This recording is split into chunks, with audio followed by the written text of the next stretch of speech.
everybody. Welcome to Theater Tuesdays, and this is the show where we like to talk about all things theater. And today is going to be a lot of fun. We are talking about this is a weird random grab bag of topics, but we're talking about the Thanksgiving Day Parade, Broadway, and a production of Christmas Carol that we just saw, and a theater that we really enjoy, the Parker Theater. So kind of random, but it's gonna be super fun. And I'm theater critic Rachel Wagner, and Scott Savage is here. Woo-hoo! Yeah, how's it So going? happy. You have a good Thanksgiving? I'm so excited. I'm so excited. Yeah, I had a great Thanksgiving, got to spend time with family, and I cast my show that I'm doing for my middle school, and it's just been good stuff. Oh, good. Just good things. When is the performance? We just finished 100 Dresses a couple weeks ago, and we're doing Beauty and the Beast in March.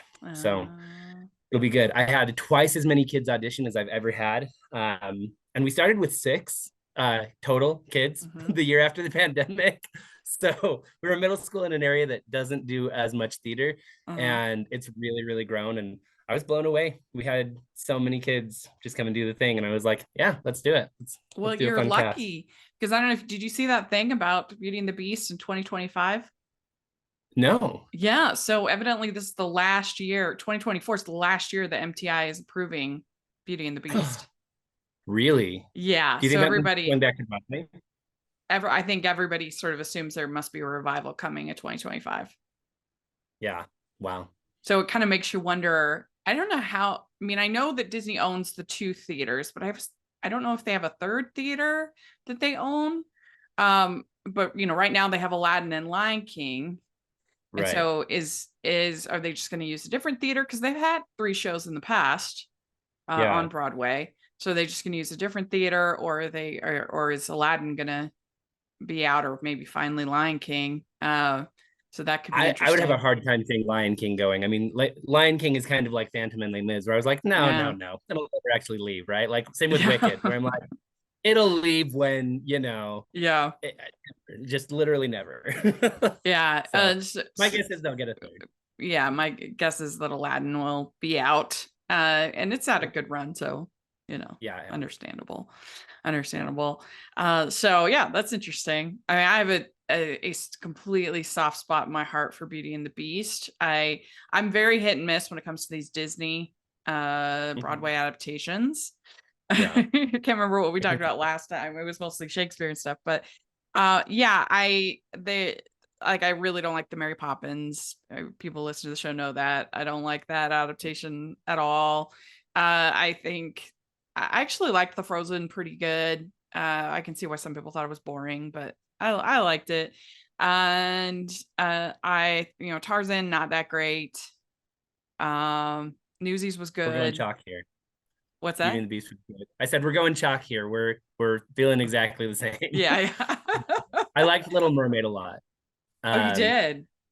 Yeah. And I've only seen it done.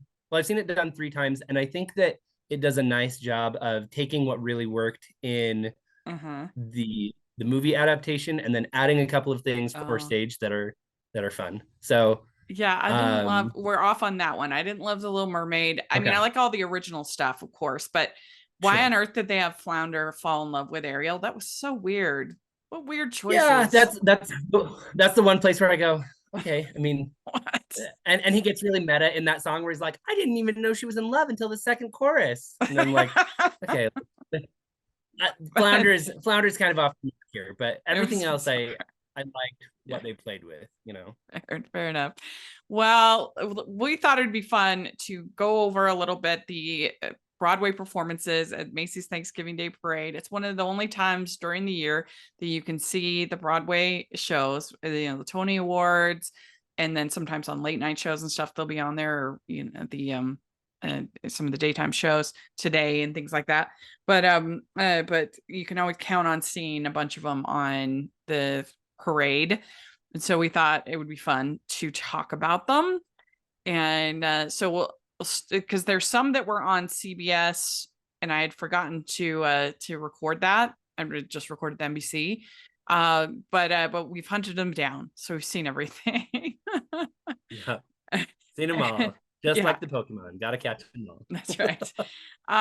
And they're worth catching, I think. Like, I think it's one of those things where you go, okay, this gives me a sense of like what is out there right now. Yeah. Yeah. Well, so it started out with and Juliet singing Confident, doing Confident. You're a big fan of Romeo and Juliet. We talked about that last time. I am, and I'm fine overall. So I'm curious how you feel about and Juliet. What do you think? I loved the performance. Like, my wife didn't know anything about it, and so we talked a little bit about and Juliet, and she went, "Wow, this is just a song that will get stuck in your head." And I went, "Yeah," and it was just so confidently performed, right? Like, that's the kind of thing where you want to see people, and again, it's about being confident, right? Right. Having that level of assurance in what you're doing. I don't know. It was a cool thing. Like, it's the kind of thing that I'm going to take back to my students and be like, okay, this, excuse me, this is what it looks like for you to come out on stage and just know exactly who your character is and what they are about. So, I mean, it didn't like really excite me to I've got to go see this show. There's like this really looks fun, but it's cute. It was fun enough. Yeah. And I think that's for what it was, right? Like, I think they picked something from and Juliet that made me go, okay, cool. Like, if I'm into 3 minutes of pop power musical, then that's awesome. How do you in general feel about kind of jukebox type musicals? So I actually have reviewed a couple this year. I did the Carole King or Beautiful the Carole King musical at Tuacahn, and then I saw the Tina Turner national tour at the Eccles the week that she died, which was crazy. And that was moving beyond belief. I mean, we got tickets for my wife to see it the next night again, and so it was really good. I think that it can get overdone. Like, we'll talk about the Neil Diamond one in a minute here, but would you rather see a jukebox musical that tries to tell a story a la Mamma Mia kind of a thing, or one that is like basically like a bio musical like Jersey Boys? Or something like that. I like the bio ones only if they're good. I think Tina is good. I think Jersey Boys is good. I could take or leave most of the rest of them. Like, even Carole King, I just went back and went, okay, this is, uplifting, but I think that I much prefer something like Mamma Mia. That if you are taking art and then doing something new with it, then I think that you're doing something really innovative, and I think that there's a good art to that. But I think that just saying, here's our life story in kind of chronological sequence with some songs that you might know, or I don't know. Yeah, I'm the same. I agree. I mean, something like Mamma Mia, it can be a little bit of a stretch sometimes. Definitely. You're just like, wow, you really had to work to fit that song in there, but it's fun. Yeah. All right. So then we had Spam-A-Lot, and this was Spam. a montage, Knights of the Round Table, Look on the Bright Side of Life, a bunch of different things. They ended with the kick line and then jazz hands and all of that. And that was, I thought, this made me want to see. I've never seen Spam-A-Lot. Oh, really? Yeah, I wanted to go. Opa did it last month, but I just was too busy with everything. I wanted to see it. I just haven't. It's one of those ones that I haven't, because I love Monty Python. Oh yeah. No, I really want to see it. I just haven't. But this made me want to see it. I thought it looked really fun. I debated heavily doing it for my musical this year. Like, oh really? The version, yeah. There's a junior version. Yeah, there is. Oh, okay. And so that's part of why, because there's definitely stuff in Spam-A-Lot where you're like, oh my gosh. Okay. Yeah.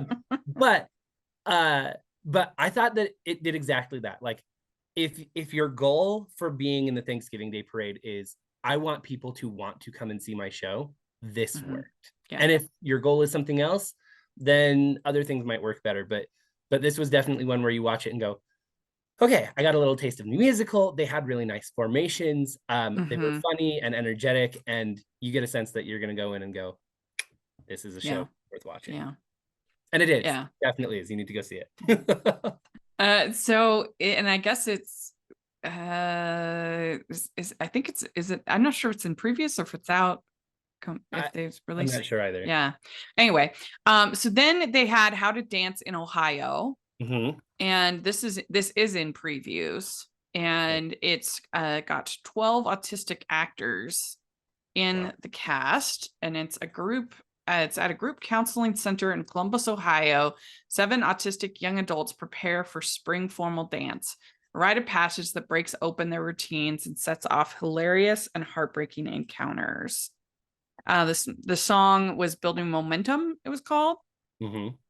And I thought this looked cute. It does feel a little bit like a Dear Evan Hansen, The Prom wannabe a little bit. I don't know how's it gonna kind of make its own mark, and what's it gonna do? But pretty cute. What did you think? I thought exactly the same thing. I watched it and went, oh, this is nice. Yeah. And then forgot about it until I was looking back over the list of, okay, what did I watch? And that might mean that they just picked a section that was not the most powerful, or that it's hard to get a story with that kind of depth into it, right? I imagine I would have felt the same way watching the Come From Away original version, where Come From Away, you can't. That's a good point. Yeah, it's try and tell the story of Come From Away other than people are in an airport or people landed in Newfoundland, in more, you miss all the characters that makes the story happen. Well, and I like both Prom and Dear Evan Hansen. I just want this to have something kind of unique about it, to stand out on its own. And so, all right. Then there was Shucked.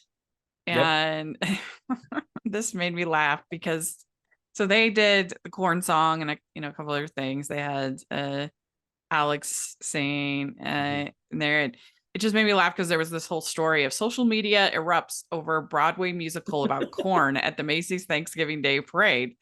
Am I really watching a song about corn? One viewer wrote. Another watcher referenced Field of Dreams when they wrote, what the heck was that? That one killed me. Where they're like, "Oh, imagine what Kevin Costner did." Yeah, they'd be so ticked at Kevin Costner if they knew what he did to his corn. Another, I'm very confused with this corn song in the Macy's Thanksgiving Day Parade. I know. Well, and there were all the references to like the corn meme kid. They're like, "Where is he?" Yeah. And so that was hilarious because since Shucked premiered at Pioneer Theater Company, they did their Broadway Trout here.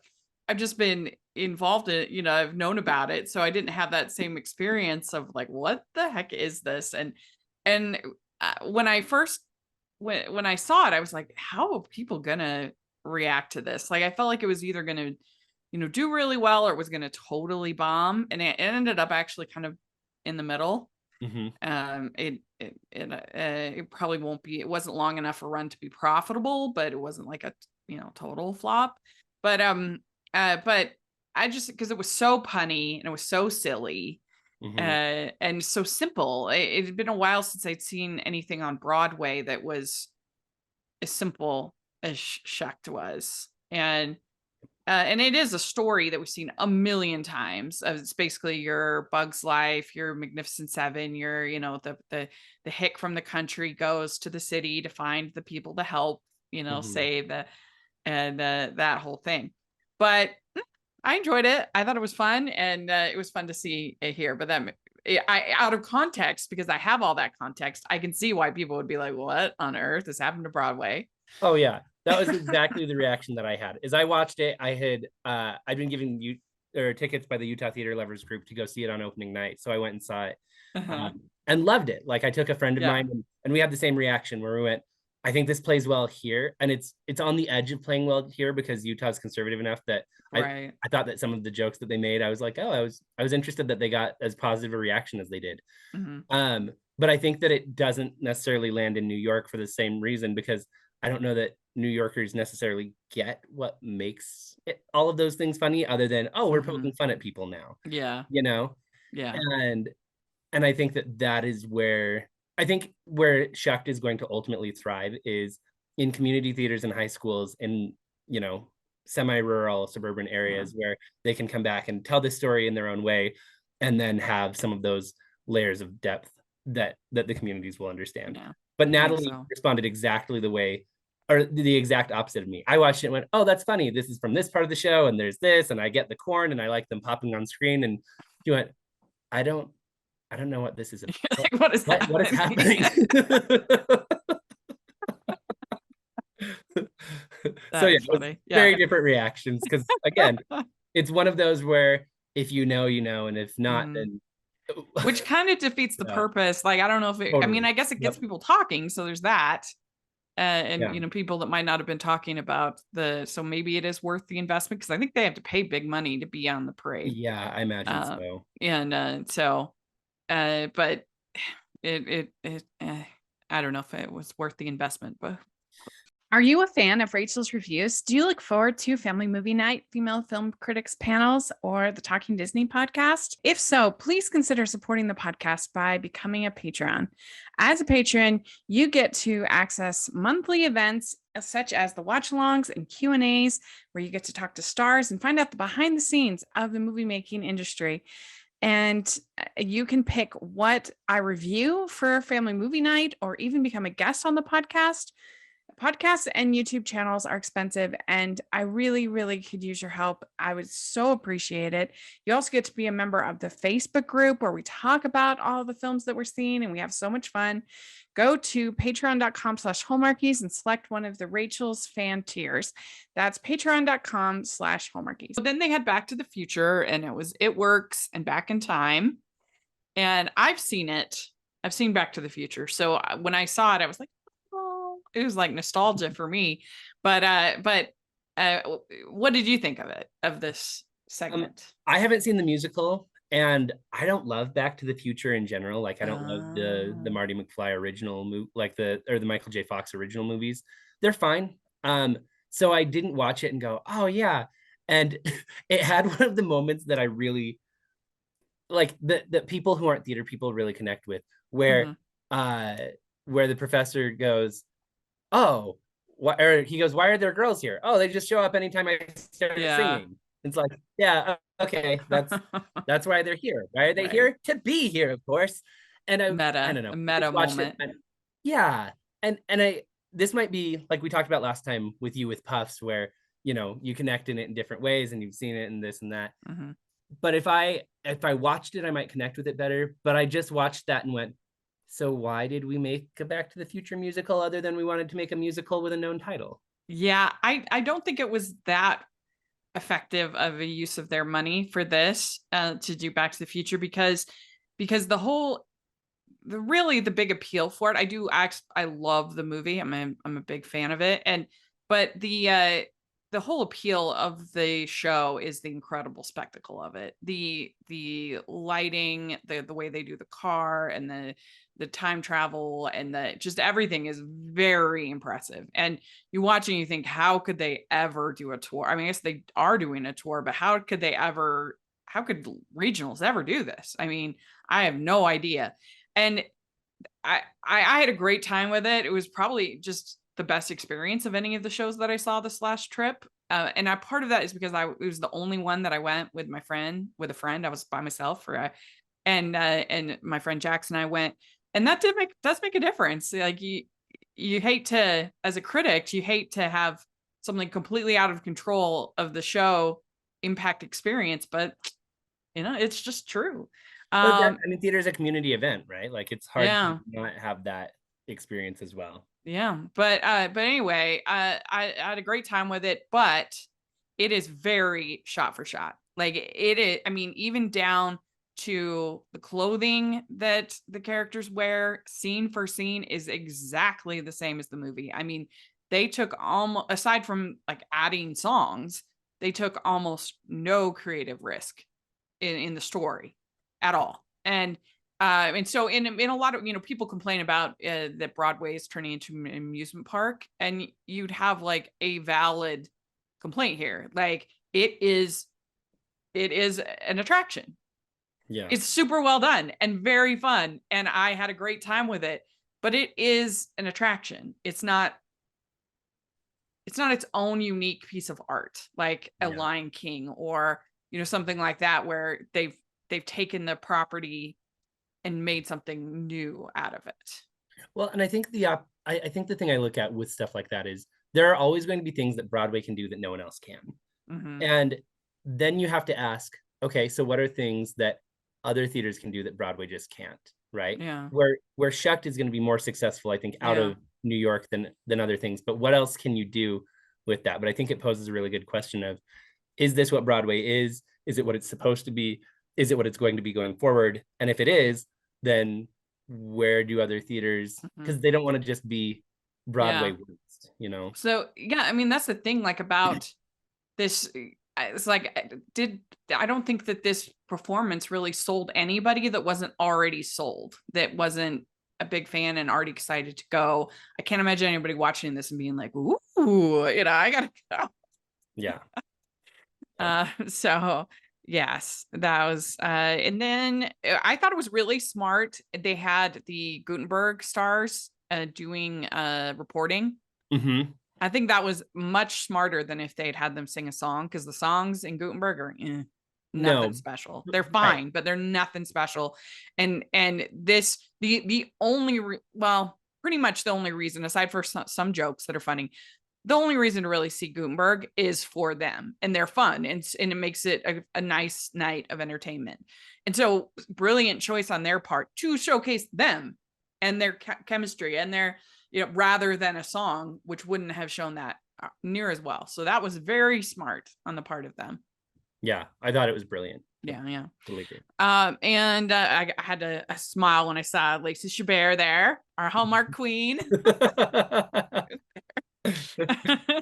And then we had Ashley Park. She was there with the Sesame Street characters singing, so that was fun. Yeah. And then we had a dance performance from the Wonka movie, which I've seen, but I can't say anything about yet. I'm excited to hear what you do have to say. Yeah. And David Foster, Catherine McPhee, and they had Jimmy Fallon playing. It was so bizarre. I was like, what is he doing? I did not understand He's just that. being Jimmy Fallon, right? Jimmy Fallon has a ride like a at rock Universal, band. Yeah, I don't know. What? It was so bizarre. And then Cher, and she's doing her, like, all over Hallmark is this Christmas song of hers. The DJ play the Christmas song. It's like every interstitial is like Okay. Yeah. Yeah. And then the Rockettes, which I love the Rockettes so much. What my grandma loved the Rockettes. The grandma was most special too. And the whole reason we were able to get her to go on this trip in 2000 was me and my cousin, we were like, well, go see the Rockettes Christmas Spectacular. It'll be great. Oh yeah, let's do it. And it is an incredible show. If you ever get a chance to see the Rockettes Christmas Spectacular, it is so much fun. Yeah, I was gonna say, I've never seen the Rockettes perform other than things like this, and seeing, I mean, just their coordination, right? Yeah, it is just a masterclass in what it looks like to be totally in sync. You know, I watch a lot of sports, and so I'll see halftime shows and things where dance groups will come in and do things, and just, you can't compare them to the exactness that comes with the Rockettes. And they really have it all. They have a live nativity at one point. They have Santa, everything in between. So cool. They're famous for their wooden soldiers drop, where they're in a line and they collapse onto each other. Wow. And it's really, you have to see it. It's really cool. Cool. So then we go over to CBS, and these were all pre-recorded, not on the parade route. They had Aladdin on CBS doing Prince Ali, which I think is brilliant.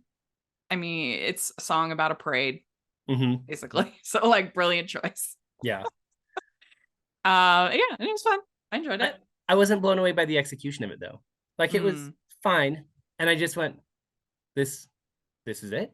Oh yeah. I don't know. And maybe I just had some other expectation, but I just thought that I don't know. It wasn't even as fun for me as the Rockettes, or you know, I just watched it and went, okay, yeah. Aladdin, I enjoyed it. I think it's squarely kind of in the middle. It benefits from the fact that they had some unused Howard Ashman songs, particularly Proud of Your Boy, that then they could use, which help everything feel authentic, because I can't think of any of these Disney musicals where the new songs are maybe The Lion King, but most of those new songs were ones that they discarded and were written for the film, like Shadowlands and things like that, but then not used. I was gonna say, because I hate the report so much. But most of the new songs are terrible. Yeah. At best forgettable.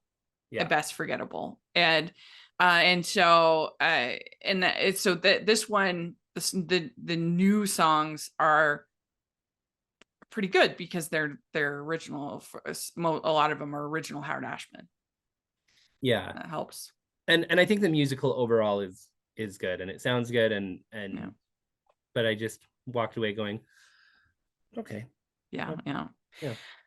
So then there was Beautiful Noise, and they did Sweet Caroline. This was the Neil Diamond musical, and they also performed last year, and they performed at the Tonys despite like not getting nominated for anything. So they're really they're trying their hardest to get people to see this thing. Oh yeah, well, and people love singing Sweet Caroline. But again, it wasn't to me a lot different than a commercial break at a basketball game where they're going to play it over the PA. Because half the shots they showed, well, maybe not half, but several of the shots they showed were people in the audience singing along to these songs. Yeah. And I think they're really pushing you love Neil Diamond. Don't you remember how much you love Neil Diamond? This is a bop. You want to be here for this. This is a vibe that you want. It was very karaoke, but it was fun. Like, whatever. Yeah. But it was nothing special. That's exactly it, right? Like there's absolutely a place for this was fun. And this was that. Yeah. So then the last one that we saw was they had Chicago, the musical. And I was waiting because they had on Broadway World, they'd said that they'd performed it, but then Chicago, the band also performed. So I was like, was this a misprint? Yeah. Did they mean, but no. So finally this morning they posted because I forgot to tape the CBS, they posted on the Chicago musical thing and I started watching it and I was like, I'm so confused because it was just two performers, like hardly doing anything, like basic choreography as it gets. I was just so confused. And visibly winded too. Yeah. It's like, I was watching this and I'm like, is this says it, okay. This is what it says it is, but what is this? Too. And then, and I have no place. I'm the worst dancer in the world. So far be it for me, but it was just not up to the caliber of Chicago, which is a dance heavy show, Anyway. And then they're like, this was my dream. And I guess that it was one of the CBS hosts that she had always dreamed of doing that. And so she was there with the person who plays Roxy right now. Or not Roxy, the other role, the one that was Catherine Zeta-Jones. I can't think of the name. Anyway, and so I guess her name is Kelty Knight. So yay for her. It was cute. But I'm guessing they didn't have to pay much, if anything. That's probably why they were like, sure, we'll let your reporter come on, give it to us cheap. We'll get a little promo for our show and it'll be sweet and heartwarming. And it really was. Like, I love, because at the end, she gives her, the woman who is dancing as Roxy gives her this really big hug. And I was like, wow, she's very excited. Is she leaving the show? What's happening? And then when you give me the context of, oh no, she's a reporter, she's doing this thing. And she's very good, right? I mean, she for this not being her day in and day out and having to prepare, I can't imagine she had more than a couple weeks to really get set for this. So with that context, I watched it again and went, okay, yeah, this is, knowing what this is, I'm much more impressed by this, and it's fun that they have that opportunity for her, because dream come true kind of a thing. Right. Yeah, so that was interesting. It was like an interesting journey as a viewer. Yeah. So I would say the highlight was probably Spamalot. I think they used the opportunity the most. They sold me the most on the show. It was the best kind of staged everything. I think it was the best of these group. I agree. Yeah. I think that it hit the mark for what I think the purpose of them performing at these is. And I think that it did a nice job just being well-rounded and fun. And they did have the advantage of, this is a revival. And I looked it up. They have been performing since early November. So I think the 16th. Oh, okay, good. Officially opened. But that, this isn't their first time doing this because they had performed on Broadway years ago. We'd like to take a second and thank our sponsor for this episode of the podcast. It's the Hallmarkies merch store. Are you looking for that perfect gift for the postable, Hardy, or Hallmarky in your life? What about getting that t-shirt or hoodie that will help you stand out at your next holiday party? Now is the time to check out the Hallmarkies merch store. Full of festive designs by artists like Jessica Miller, Carrie from Hallmark Comics, and more. You can even have more than just shirts, but totes, cell phone cases, notebooks, mugs, and more. And it isn't just Hallmark. We have designs for Anna Green Gables, Man from Snowy River, The Nanny, and more. Every purchase at the merch store goes to help support the podcast and allows us to make the great content you know and love. There are frequent sales, so go to tpublic.com/stores/Hallmarkies or see the link in the description. That's tpublic.com/stores/Hallmarkies. Well, the reason why we've originally planned to have you on was to talk about the Parker Theater. So we're going to switch gears from Thanksgiving, and we're going to talk about this cute little theater called the Parker Theater. I had reviewed their Christmas Carol last year. You reviewed it this year. We both raved. And it's a really special theater that people are just starting to discover. And so we're giving it a stay in the sun here. We're talking about it. And you've seen a number of their performances, correct? Yeah. So I think I've seen 5 or 6 shows there in the last couple of years, and they only do 5 shows a year. So that's at least half that I've seen. And they used to be the Utah Children's Theater. And so, with a background in TYA, I came in and the first show I saw there was A Year with Frog and Toad. And so I had very high expectations going, okay, I want this to be good. They have some background with this. And it's just one of those theaters where as soon as you see the building, you go, okay, this is a cute little theater. But then what they do with their sets consistently impresses me. They use the space they have so very well. And they are bright and colorful, and they use their tech skills well, and they bring in solid actors from the area. Just one of those things where I would go, wow, this is so tight, like so well put together. Yeah. So I saw Hamlet was the first one that I saw we had a UTBA meetup last year. I saw a Hamlet, and I was so impressed, blown away, that I then I did get, for the next year, I got season tickets. And I saw Christmas Carol I saw there, which I was so impressed by that Christmas Carol. And I saw Christmas Carol 4 times last year. So for me to, not only did I love it, but I loved it so much that I went again and saw it with my parents. Wow. So that's saying something, because it's a show that's just performed so much. And like you were saying, the staging, the script was so well done. And the way that they use their projections and lighting is absolutely brilliant. Yeah. They really do. And it's family owned. And so I know that they do a lot of their own adaptations of scripts. And so they're not reinventing the wheel every time. They're not trying to fit a script that's not intended for their stage, or they're not trying to use something that they have a brand, and it's a very clear, specific, and I think very successful brand for the kinds of shows that they do.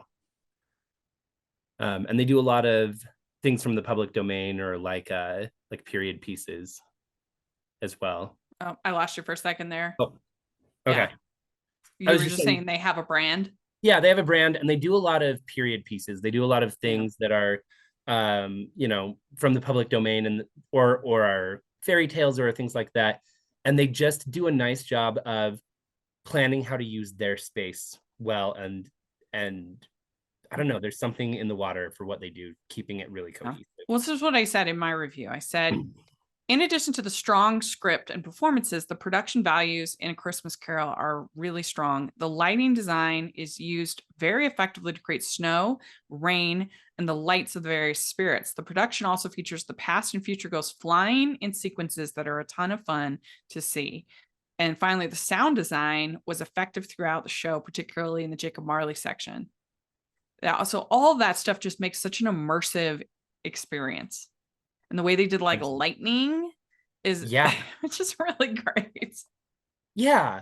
And it's not that I haven't seen lightning effects before, but it just they used their spaces so well. They did a really nice thing where they had tree gobos that were shining on they have like it's not a scrim, but it almost looks like the kind of mesh netting that you'd put outside your door, right? Yeah. And they projected like pine tree gobos onto it, and as they moved, they shifted the lights such that you could see the Tiny Tim grave scene right back there. Yes. And I didn't see them set it up, and they did such a nice job of going like when they direct their shows, they think about what attention is the audience to detail experiencing.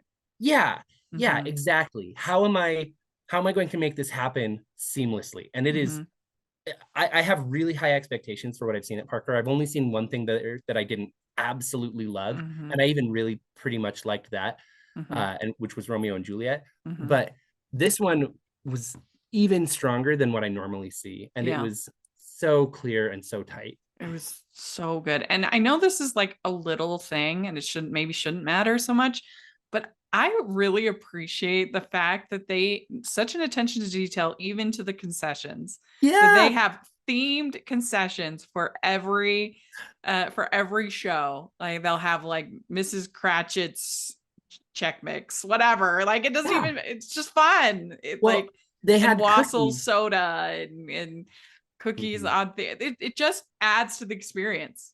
Yeah, when they did A Year with Frog and Toad, there's the cookies song, and they sang it right before they went to intermission, and my son was like, I want a cookie. And we went and got them, and they looked like the cookies that they had used on stage. And I just went, this is so clever, right? This is the kind of thing where fun. It's an experience. Like I talk about this with TYA all the time, but theater should be an experience from the moment you walk in, or even before, if you're having some kind of educational connection to it, all the way through, and then to the very end. And I love that. I love that they make that the whole time you are like in the world of the play. They even had a violinist playing in the lobby. I mean, they just do everything that they can to make it a great experience. So I've seen there, like I said, Christmas Carol I've seen twice, 3 times technically, 2 productions of it. And I saw Emma, where they had in the concessions, they had scones and clotted cream. It was so fun. It was so fun. And that was a great production of Emma. It's not the musical, which I don't like that musical very much. It's not very good. But this is a play. It was well done. I'm a huge Austenite. And then Pirates and Penzance. And the only problem was this. I saw it opening night, and it was really hot in the theater. There was something going on that and it's not like my favorite show. Sure. I like Modern Major General and a few of the songs, but it's already kind of a bit of a dry show for me, and then being hot, I was struggling with struggling to not get sleepy, I'll be honest. And then Romeo and Juliet, which is not my favorite, but it was fun. They tried their best to kind of add some energy to it, to add some sword fighting and some things like that. And then I saw The Mystery of Edwin Drood, which was really interesting. They did mostly a good job. There was one unfortunate part, because I guess the lady who played the I can't remember, Pucker, the beggar like woman. She had an injury, and so she was out. And they didn't, I guess, have an understudy for her. And so the director stepped in, and it was rough. You just make it work and whatever. But it was tough to listen to. And her song is really long. And so it was just like, wow. So that was the only unfortunate part. But it was good and a fun show. I'd never seen it before, so it was nice to check it off my bucket list. Yeah. So that's what I've seen there. But the Christmas Carol is my favorite. It was my from last year. I gave it my award for best play that I saw in 2022. That's awesome. Yeah. And honestly, it's a very serious Straight play. contender. Yeah, it's phenomenal. Yeah, I'm trying to think of a better straight play that I've seen this year. I've seen 3 productions of Romeo and Juliet this year, and I like Romeo and Juliet a lot. So, Yeah, clearly. yeah, well, I mean, one of them was at BYU and it was a national touring group. It was actors from the London stage, and then one was in the Utah Shakespeare Festival, and so having the opportunity to go and see that is always good. And the Parker one wasn't my favorite for the exact reasons that made Hamlet work, right? They used a lot of things in Hamlet where they made it funnier and they threw in some lines. In fact, there's a line that they threw into Hamlet where Hamlet says, "You can take anything from me, except my life, except my life, except my life." And so my 7-year-old constantly would say that to me. He'd be like, "Dad, you can take anything you want from me, except my life, except my life, except my life." And those kinds of things really stuck. And I thought that they applied some of those same principles to their Romeo and Juliet script that just, for me, didn't land quite as well. Mm-hmm. Yeah, I can see that. And then the other thing that I've seen that I don't think you saw was the Pumpkin Giant, which they did last year. Yeah, how was that? It was phenomenal. First of all, they used a legitimately giant pumpkin that filled their entire stage. So it's probably 15 feet tall, 12 feet tall at least, and then 25 feet wide with these big arms and all these things. And there's a scene or a part where a character has to throw a prop potato into his mouth, and he missed the first time and then ran to go grab it again and hucked it again. And it was a fable that I hadn't heard before. But it was so good. It was the kind of thing where I went, there should be children's theaters across the country using this script, like that should be paying Parker right now for the rights to this script, because it was fun and engaging and different than a lot of other stories that I'd seen. And it used all those same things that make a lot of Parker shows work. It was funny and playful and audience engaged and used fun tech and spectacle. That's great when you can get like little kids interested in theater. Oh yeah, it was phenomenal. And it wasn't even a musical. It was just a play, and it was so fun. Mm-hmm. Well, what we thought would be fun, I do think the best straight play that I've seen this year is probably Amadeus at the Regalo. That was such a treat to get to see. It was really special and very bold of them to do it at all. But that's probably my favorite. But what we thought would be fun to end this little Parker segment is to give some recommendations, because yes, they do period pieces, and I don't know if they have like a cutoff, if they do like 19, like if they do like, I don't know if they do like Music Man or something like that, like what their cutoff is, but in general, sort of what we think of as sort of period pieces, we'd give our recommendations for what they should do. And so I have a couple that I think would be fun. One, I do think that I know it would be expensive, but I think it would drive so much attention to the theater. They would fill every night. I think they should consider doing Les Mis. I think it would be extremely successful and give them a lot of exposure. Yeah, I agree. And it seems like right in that time period, that pocket. It's the exact style that they do a lot. And so I think that they would be able to technically pull it off really well. It's so popular in Utah. So popular. Yeah. They could, I mean, I'm convinced they could just schedule as many showings as they wanted. Yeah.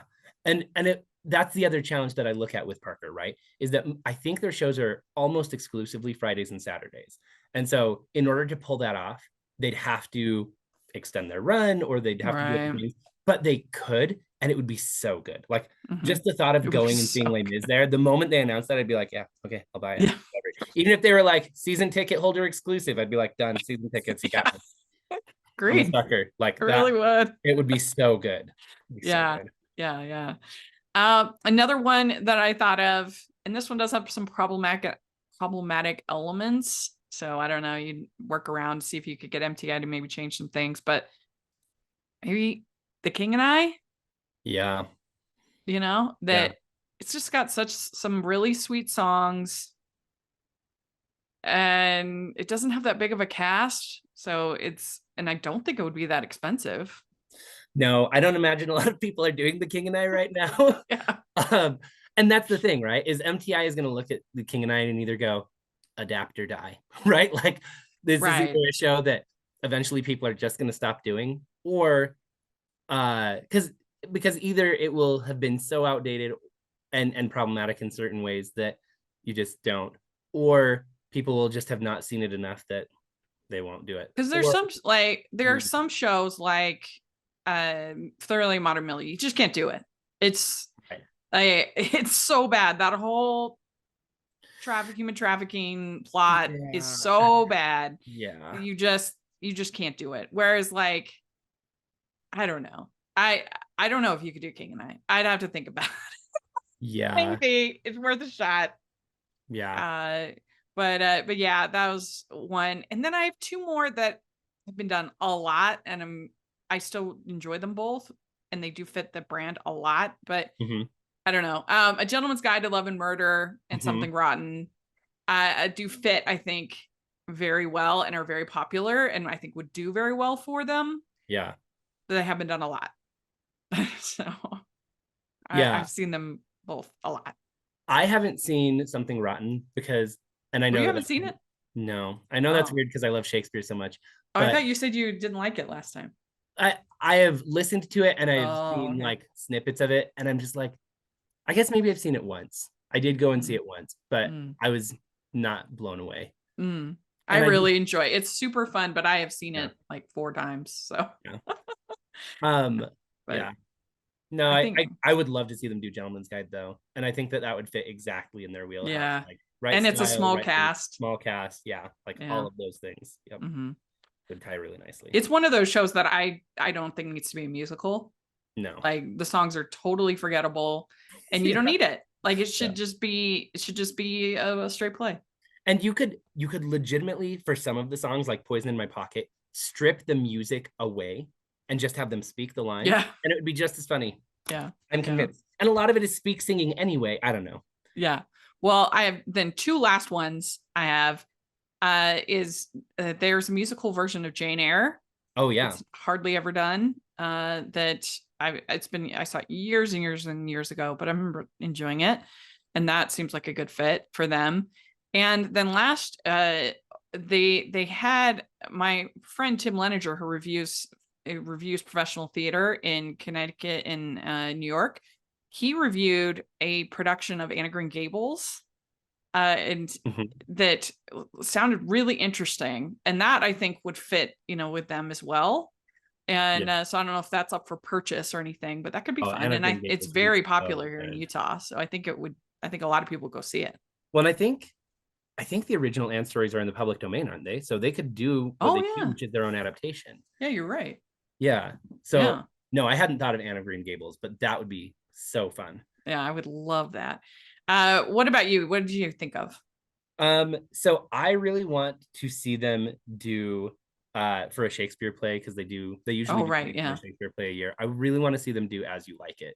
It would make me laugh because Russell, he's always talking about how he's seen that so many times. I know. And when I said that, I was like, I know Russell would. I've seen it once. It's so funny. I've seen it twice ever, and Russell's like, not As You Like It again. That's how I feel about Midsummer, but Russell's like, not As You Like It. But I would love to see them do As You Like It, and I think that they would do some really fun things with it and add wrinkles that I wouldn't even anticipate. But it's one that I just go, this is simple, it's small cast, it has good moments, and I think that they could tie some really fun things together with it. Although they've tended to do more tragedies, and so I think that I would be really interested in seeing them do King Lear, which again would I think draw a pretty good size audience, because it's one of the bigger named Shakespeare tragedies. And I think that with Lear, you could add some more of those funny bits in, like you do with Hamlet or Romeo and Juliet, whereas you might struggle to do that with a political drama like Julius Caesar. So I would love to see Julius Caesar. That's one that Russell was telling me the other day that they've never reviewed it for UTBA. Never. Really? Yeah, isn't that interesting? It's never been done, or never been done for a review. Yeah, I saw it. So I taught English to adult education students a couple of years ago, and BYU was doing it. And so I got the adult education to pay for tickets to go and see the show for the cast. And most of my adult learners had never seen a play before. And so I was like, I don't know how they're gonna do with, because this wasn't like their young company, Julius Caesar. It was like legitimately the full play. And they loved it. And it was really, really good. So that's the only time I've seen Julius Caesar performed, but it was so, so good. I've never seen it. I would love to see it. I would love for them to do Othello. It's hardly ever done. I would love to see it. Yeah. And that's also, you know, small cast. That's true too. That I would love to see that as far as Shakespeare goes. Do you have any others non-Shakespeare? So I really want to see them do their own Importance of Being Earnest. Again, period piece, kind of fun, public domain. There's some good adaptations of it, but again, I would be interested to see what they bring to the table that is different than everything else that I've ever seen with it. And I don't necessarily want to see them do Pride and Prejudice for that same reason, because I just went like, I've seen really good adaptations of it. Like there's the Melissa Leilani Larson version. So good. So good. Oh my gosh. I saw it twice last year. So good. Because I wanted to see both casts and they were both brilliant. So good. Yeah. But I do want to see, like, I would love to see them tackle a Greek tragedy like Antigone or Medea or something like that. And see, you know, that'd be fun. What they could do with it. That'd be good. Yeah. So and again, I think that they run into that challenge of you have to do something well known enough to get the box office draw, but also these are the kinds of things where I go, this is in your wheelhouse, and whatever they did with it, like they would crush that. Yeah. Did you know that the Grand is doing Melissa's adaptation next year? I did know that. I'm so excited. I'm so excited too. But yeah, I mean, I'm looking forward to their Pride and Prejudice at the Parker, because I loved like their Emma so much. Yeah. So I'm sure it'll be great. But yeah, I think why not branch out into other writers outside of Dickens and Austen? Why not? Exactly. You know? So, yeah. So there we go. We hope that we hope that y'all at the Parker know how much we appreciate everything you do, and we hope you appreciate these suggestions. And we had a lot of fun kind of coming up with them. And if you're listening, go check out the Parker. It's really great, especially this Christmas Carol. It's well worth your time. It's well worth your time. Yeah. So if people want to follow you on social media, all that fun stuff, how do they do that? I'm on Facebook as Podcast TYA, and Instagram and Twitter is the same thing at Podcast TYA. And we're going to aim to release 10 episodes next year, as opposed to the 6 from the previous year. So nice. You know, we're looking to ramp up a little bit, and I think that we've got some good content in the pipe right now, and we're gonna do some fun stuff. Oh, good. Yeah, and let us know what you thought about the Macy's performances. How would you rank them? We would love to hear in the comment section or on Twitter. And you check out all my theater reviews, rachel'sreviewstheater.com, or on UTBA. Both of our I'll put a link to both of our reviews of the Christmas Carol in the descriptions, and also the link for the playlist with all Theater Tuesday content. So check that out. And thanks so much. This was a lot of fun. And if you're listening on iTunes, please leave your ratings and reviews. That really helps a lot. And if you're watching on YouTube, please give the video a thumbs up, subscribe to the channel. Appreciate that so much. Also have Patreon group, which is so much fun. And I have merch store. You can get I'm a Theater Girl shirts. It's very fun. That's fun. So check that out. And thanks so much, everybody. We'll talk to you later. Bye. Bye.